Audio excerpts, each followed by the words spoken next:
Welcome to the Everyday PM podcast, the podcast where we discuss project management principles for your everyday life. My name is Campea, and I'm a certified project/program manager with a decade of experience working for healthcare, retail, consumer goods, and tech industries. This week, I am so excited to welcome Teal Heath, who is our principal at Equinox Healthcare IT. She brings over 25 years of clinical, operational, business, and technical expertise into the healthcare industry. She's a registered nurse, a Six Sigma Green Belt, is Program and Portfolio Management Mastery certified, is PMP certified, and her former roles include Vice President of the Corporate Enterprise Project Management Office and Director of IT PMO for one of Colorado's largest healthcare organizations. Teal is passionate about healthcare leadership and digital technology transformation as well. So Teal, welcome to the Everyday PM podcast. For those who have not met you yet, please take a brief moment to introduce yourself to our audience. Thank you for having me. I think the introduction you just provided is more than ample. I'm happy to be here. Yeah, I mean, you bring such a wealth of knowledge and experience to our audience. I'm looking forward to kind of digging into all of that. And this week, we are talking about you, your career, and a lot of tips and guidance for those who are in the project management space in terms of how to drive your own career and push that forward. So I think our audience is very hungry for this very topic. We just, even before we started recording the podcast, we're talking about how it's such an interesting environment right now for program and project managers in terms of companies looking for this role. The appetite is there. Companies are very hungry for it, and there's very different variations of program or project managers that they're looking for. So I'm looking forward to kind of digging into your experience, how you're able to navigate yourself and get into the roles that you have been a player in. And why don't we just dive right in, Teal? So Teal, welcome again to the podcast. You've navigated your career so wonderfully. I kind of walked through the key highlights of it in your brief introduction, but I know there's more there, right? So how did you go about crafting your career roadmap? What did that look like for you when you were starting out? Did you have a clear picture of where you wanted to be? Crafting a clear roadmap of my career is a gracious way to describe my story. Not really. I started out as one of those right out of high school RNs. So I went to a diploma program just out of high school and became an RN roughly in my early 20s, and worked as an RN, was proficient with all things RN, comfortable with starting IVs, performing a solid patient assessment. Most procedures that were within my scope of expertise I could do. I was comfortable, and I was also learning every day as well. Just sort of had this thought that I should be doing something too. And so at that point in time, employers were still offering tuition reimbursements or some sort of stipend to support tuition assistance. And so I kept hearing all around that sooner or later, all nurses were going to have a bachelor's degree. So I thought better go and get that done. Yeah. So obtained my bachelor's degree in nursing, and again, continuing to work as a nurse, and in the very early 1990s had the opportunity from our IT department. They were thinking that it would be smoother to take a clinician and teach them some technical skills than it would be to take a technician, an IT expert, and train them clinical skills. And I assisted in the rollout of laptops for the home care division. Wow. And I really liked it. Yeah. I really liked the technology components involved in that. Yeah, that's so great. I've always been, and I always will be, a healthcare person first. And that project of sorts allowed me the opportunity to consider, maybe moving over into the IT department for other clinical based projects. And it was a scary sort of thought. Again, I was Hmm. very comfortable. I was solid in my capabilities as a nurse. I was worried because I always thought nursing would be a career where you'd always have, opportunity for gainful employment. Yeah. And all around in the 1990s, early 1990s, keep in mind, technology was rearing um, its head in a more profound way, and it was always associated with layoffs and turnovers and buyouts and different mergers and acquisitions. Um, but there was an appeal to, you're looking at somebody who's done a lot of night shifts and Hmm. holidays and weekends.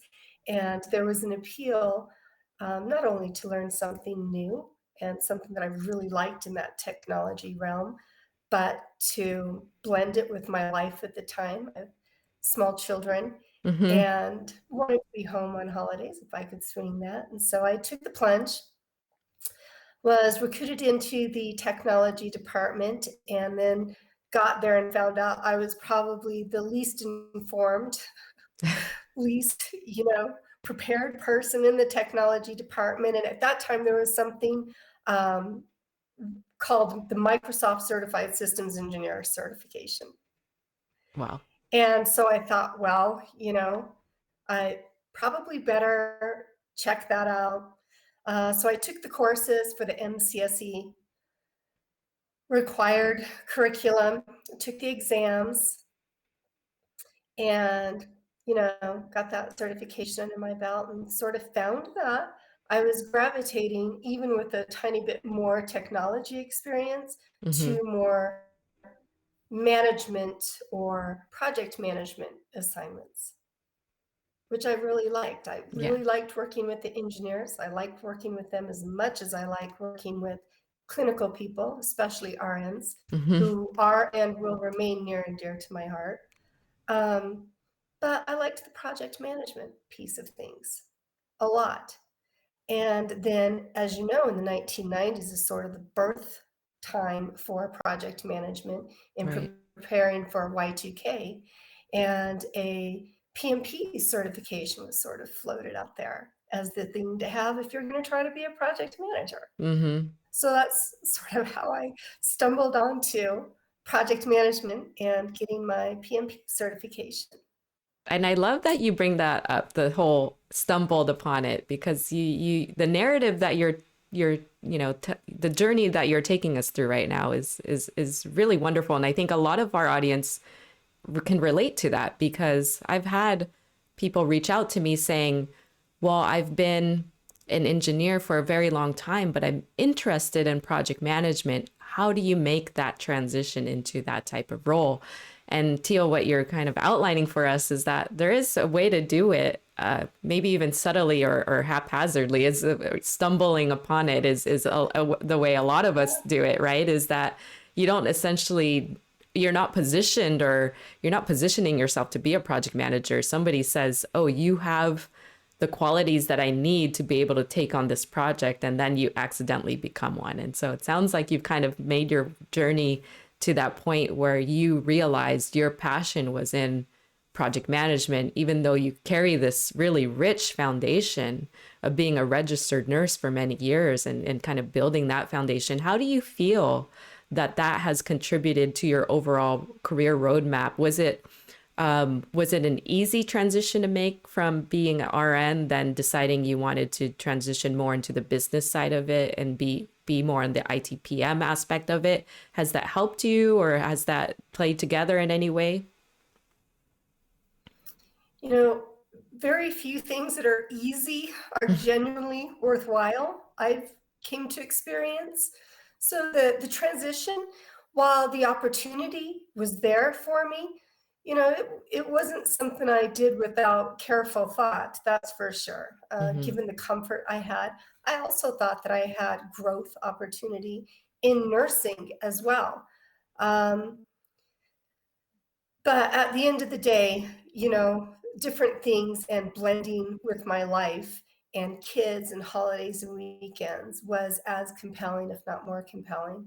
Yeah. And so, you know, I did take that plunge.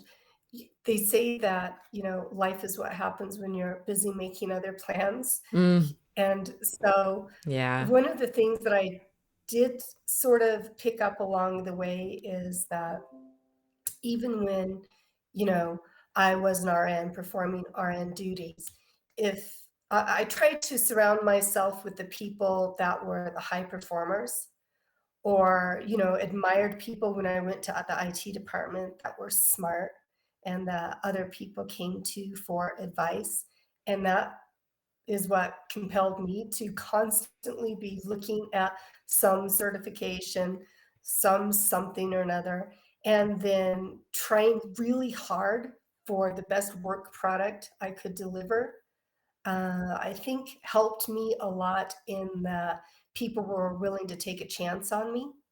Um, eh, because definitely in my stumbling around and landing on different things, certain people along the way, I am still in debt to for taking a chance on me. That's Oh, for yeah. sure.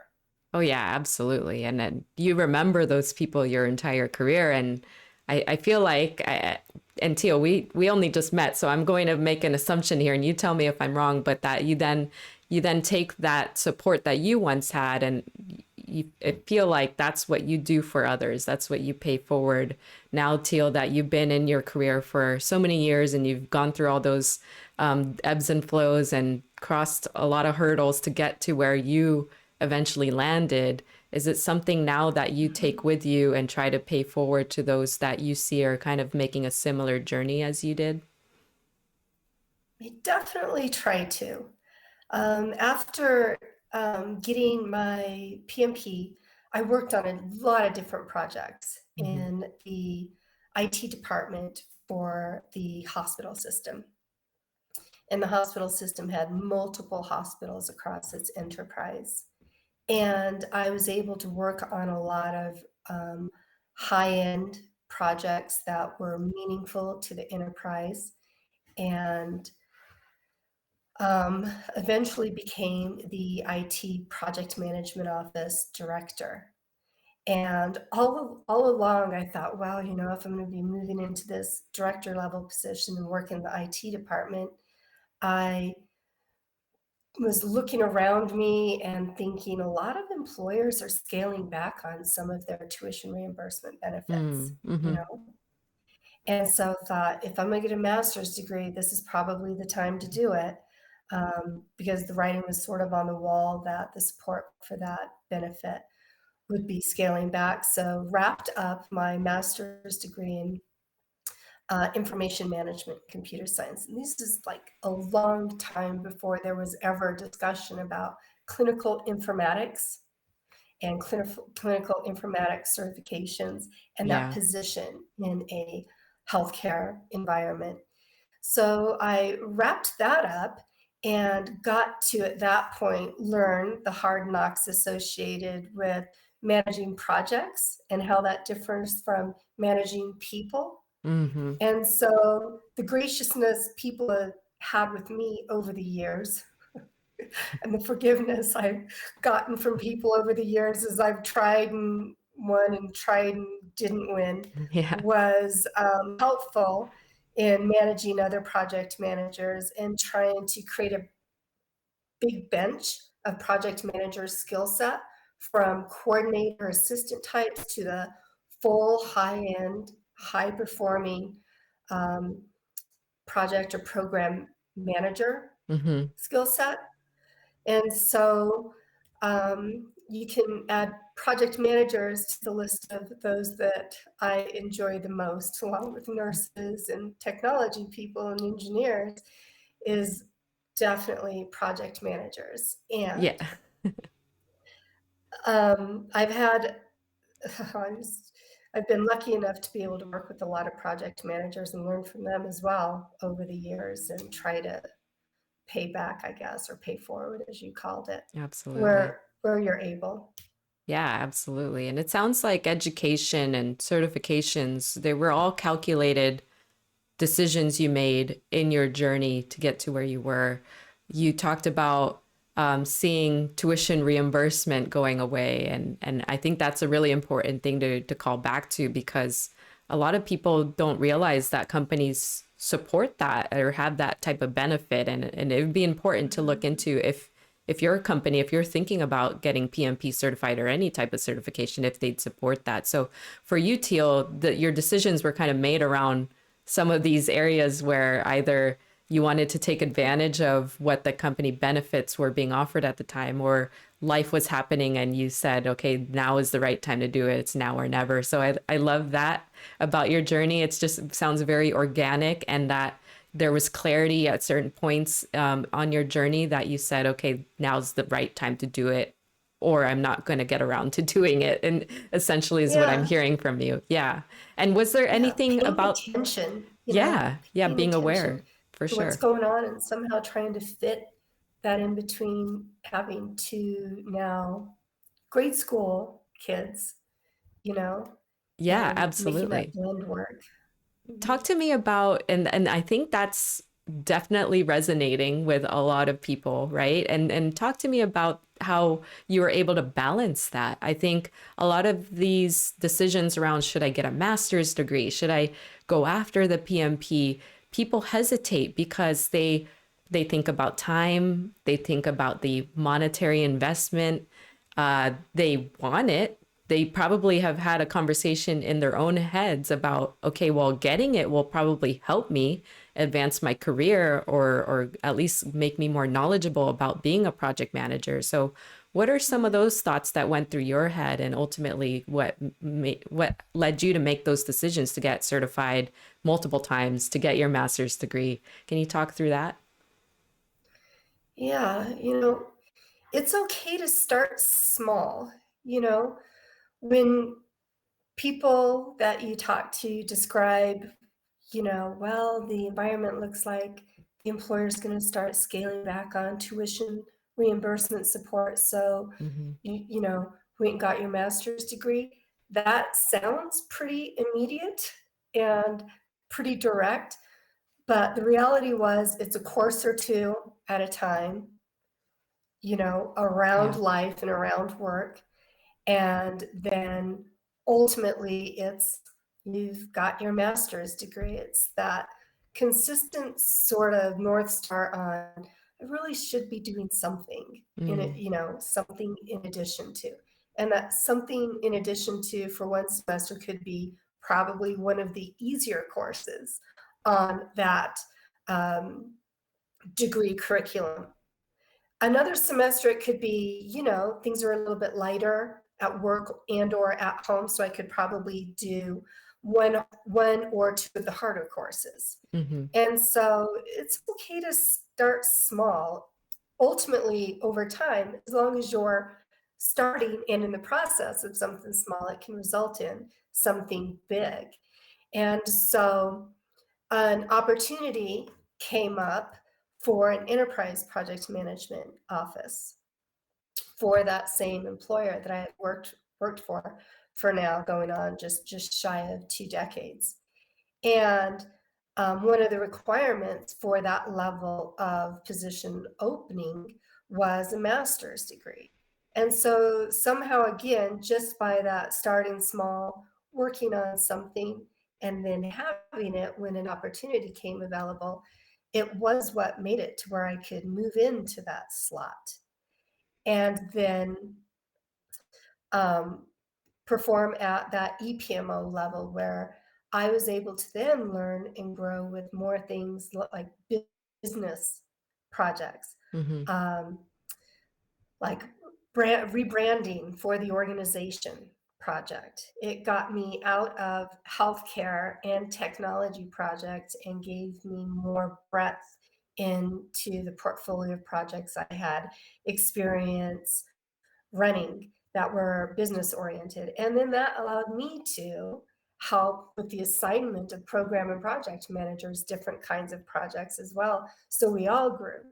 Yeah, it's And amazing. then by the time you're there and in that position, you have a scattering of different certifications and, the Six Sigma Black Belt certification or the ITIL certification or just Hmm. the different certifications that are out there and around you that you hear about are valuable or required for Sure. work.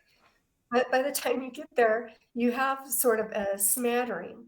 And if you always shoot for your best personal product delivery and doing something, however small, um, for me, it genuinely did with people helping me out along the way, Hmm. allowing me to stumble into different opportunities. Um, and that's how the EPMO came into fruition. Yeah, yeah, absolutely. And for those who are not familiar or unfamiliar with EPMO, can you briefly describe what that means if you're a project manager and you're now kind of getting pulled into an EPMO versus a PMO? Can you describe those differences? Yeah, so there are different types of EPMOs. There are a EPMO that if a work effort meets the criteria to be a project, then the EPMO resources it with one of their project managers. And then there is an EPMO that's structured more strategically, where if a work effort meets the strategic criteria of a project, then the EPMO will resource it. Sometimes the IT PMO reports into an EPMO, sometimes it does not. In our case, we had a strategic EPMO where we project managed the organization's most strategic projects, those projects that were deemed necessary for viability or to strengthen our position in the marketplace. And Hmm. the IT PMO did report into the EPMO at that time. There's something really like a that's always been where I would want to try to attain, not more knowledge in is being a part of an EPMO. It's been a dream of mine, Teal. So you're living the dream. I'll just tell you that for one, first and foremost. But it's been a dream of mine to I've worked for a PMO. I know I am aware of what an EPMO is, and I've always been curious to tap into that type of value for an organization. And I've had conversations with previous employers about, are we ever going to get to a point in our PMO to where we can start to look at things from that perspective? And from what I understand, not having worked for an EPMO before, is that it really does come with the maturity of the organization and kind of how they want to your point, strategically lay out the work and have a certain PMs working on certain projects or programs or parts of the portfolio. Is that so? Is that my understanding? Is that a little more of what you're talking about? Is how you'd where you ended up? That type of EPMO is more of a strategic thinking one. Definitely. Yeah, Okay. definitely. If a project is worth millions of dollars and considered viable to the organization or necessary for market positioning, then why wouldn't you have a person who makes a living managing projects Mm-hmm. manage that work effort? Right. And that right there is sort of the most profound rationale for an EPMO. Um, and there are a lot of different philosophies on EPMO structures and scales. Um, And I definitely have my own philosophy on that, but mostly I think it needs to be catered to the specific organization, and Sure. that can change over time as well. Sure. Organizations like us have different life cycles where they're at different phases and need different kind of support from project management at different times. Yeah, But and I could imagine it. see the calling Yeah. and like for EPMO for project managers. It sort of is the project management nirvana, right? Where Yes, the that's thought the is you're perfect really word. managing what the organization deems to be most important. And that Absolutely. means you're inherently involved in driving and delivering something really meaningful. And that sort of is what happened with the EPMO. The organization we were working with at that time had a large portfolio of healthcare construction projects. where we were actually building ground up new hospitals. Wow. Some of the existing facilities were going to be demolished and sold for development. Each hospital had their own story, but we were able to then sort of blend the healthcare, the IT, and our construction and EPMO expertise in managing the IT and low voltage components end to end, from dirt to delivery Wow. for new hospital builds.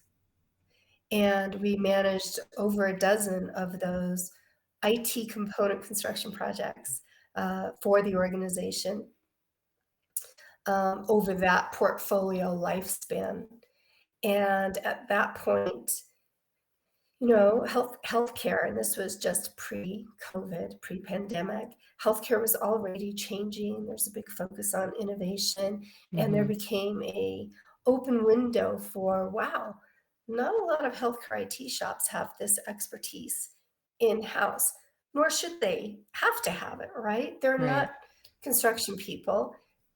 Hospital projects are those kind of projects most people endeavor in maybe once, maybe twice in a career. So it's not like a lot of industry learning lives there, because you do it once and then you are likely not to perform that sort of project again.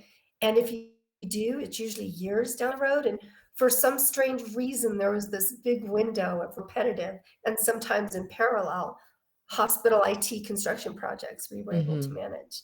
Wow. And me and some of those same people you talked about earlier that have been with me, we've been together for decades in some cases, saw an opportunity to sort of take that dog and pony show on the road. And we opened our own company. It's been years now, called Equinox Healthcare IT. And we specialize in performing the project management functions for an IT department on any of their hospital IT projects.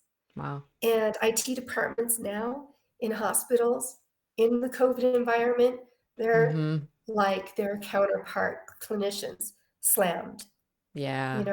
So in addition to not having the project expertise, the resourcing constraints are significant. And so that's one area of business they can outsource, get the expertise they need, have the resourcing support they're gonna need, and make sure that the IT department's able to deliver a stellar product when that new hospital opens. And we've been doing that for a handful of years now together, all of us project managers working on those type of projects. And meaningful is an understatement. Driving by hospitals you had a part in building Yeah. 7-10 years later, it's a pretty neat thing. Wow, that's really incredible. And just to hear that entire part of your journey is amazing. It's again, it's something that I think a lot of project managers should aspire to attain in their own career roadmaps. Is this, to your point, I love the word nirvana. It really does sound like the nirvana of where we can be as PMs. And Teal, it sounds like you continue to be so passionate about it and what you do. Is that kind of spurred by the fact that you, again, surround yourselves with like-minded people who are also kind of in this space where you just want to continue to contribute and help grow the community? You are obviously making huge contributions to the healthcare industry in terms of all of the projects that you've been able to support. But what is it that kind of keeps you invigorated every day to do what you do? Yeah, there's something naturally uplifting working around and being around smart people and high performers and people that recognize sometimes you win, sometimes you learn. I've learned a lot. Just and the nature of the work, and that I'm still learning, and that I'm comfortable but not too comfortable. I've sort of found that, if this is comfort, growth and opportunity live somewhere right here, you know? Yeah. And so having project managers around me, having engineers around me, having nurses around me, and then just working on and being able to assist them in probably one of their highest visibility, highest difficulty, complexity, definitely highest price projects. It's naturally uplifting. It's hard not to be inspired by those people and the kind of projects we get to work. Yeah, absolutely, absolutely. And for those that are charting out their own career roadmap, in terms of the projects that you've been able to acquire, they're significant projects, right? And meaningful and purposeful, to your point. How does one go about positioning themselves in their own careers to eventually take these projects, get offered these projects, get to work on these projects? Do you have any advice for that, those people who are trying to Yeah, chart out that path? yeah. One small project at a time. I mean, you are looking at somebody who's managed a lot of root poot, lower priority. Yeah. If and when it gets done good, it'll be good to have it off the list projects. Mm-hmm. But one project at a time, and staying true to always trying your hardest, delivering your best product, figuring out other ways to do or have one other certification or one other benefit that's probably available to you if you look for it. At the same time, maintaining some sort of life balance. For me, it just sort of gravitated into that space. I always kind of chuckle when people call that a career roadmap because it doesn't really feel like that. It feels more like a story, and then Yeah. at different points in the story, there's some pretty happy chapters or milestones, a project manager would call it. And then even now, I'm looking at what's next. Even now, I'm looking at what's next. How do we grow? How do we organize ourselves to deliver better projects? How do we win bigger projects? Mm-hmm. How do we partner with our clients in a more meaningful way? How do we be mindful about giving back to our community? How do Sure. we bring on new project managers of varying skill sets, build a bench, and create opportunities for others?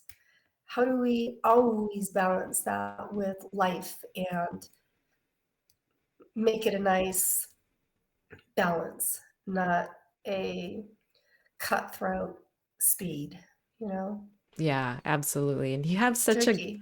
you have such a balanced energy about the way you've been telling your story to our audience that I feel like the journey is not so doesn't have to be so rocky for us as we navigate our own career paths.